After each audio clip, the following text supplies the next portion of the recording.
Both, I would say. Are you confident that the United States will do something about its deficit, which is at $1.3 trillion for the last? Well, if I'm not confident, and I have no hope of that, I wouldn't be here. Simple as that. Be here meaning? Be in America and wanting to understand what you're doing and what is going to come out of this, of your policies. So I meet people who were in the administration, who are in the administration, to understand the thinking, the feel, and their gut feeling of what's happening. What's the most important change and most significant change in your way of thinking about the world over the last 20 years? That the impossible can happen. I never thought that the Soviet Union would implode so easily. Yeah. And I never thought that the Chinese would abandon the communist system and move into the free market so readily. It was unthinkable 20 years ago. Both has happened. The world has changed. And it's not clear exactly how it's all going to... No, it is not exactly clear when it will happen. Exactly. But that it will happen now in the long term, 50 to 100 years, yes. And the center of gravity is shifting to Asia. Must be, because the population's there. The talent pool of 1.3 billion people, plus the Japanese, the Koreans, and the Vietnamese and the others, no, it can match Europe and America. But that talent pool was inert, did not have science and technology, did not care about science and technology. But now, everything that you do, Asia is doing. You go into stem cell research, we are going to stem cell research. Tiny Singapore has to go into it in order to get into a field where the Chinese cannot compete with us.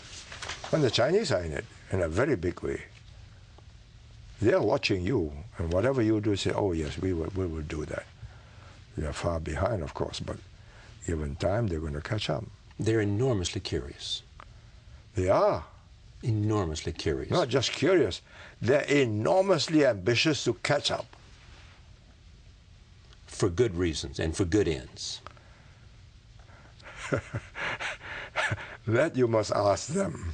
But I think the reason is they have a sense of frustration that they were down for so long. Right.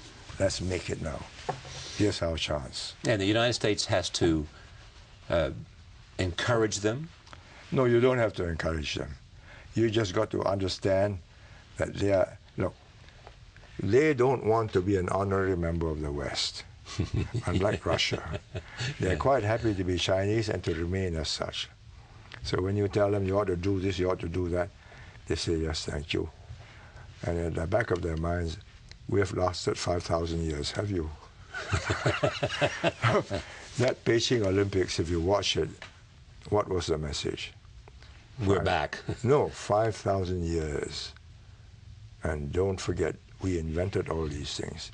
And we're going to go ahead in the next 5,000 years. It's the only country where a language has survived 5,000 years. The only country where the present generation shares the same basic thinking as the past. And they're very proud of it. I mean, you read Hu Jintao's speech on the 60th anniversary. I mean, it's all translated on the web. No. What is it? We have 5,000 years of civilization. We are going to get there. And it's a rousing speech. It may take us a long time. You're going to work very hard. We will do it. That's their mood, so you don't have to encourage them. What you got to get them to understand is, with it goes responsibility. Hungry Africans, hungry, sick other people. This is a global problem. You can't just take copper and gold and to hell with it. You got to have a responsibility for the people whose copper and gold you're mining. It goes with the job.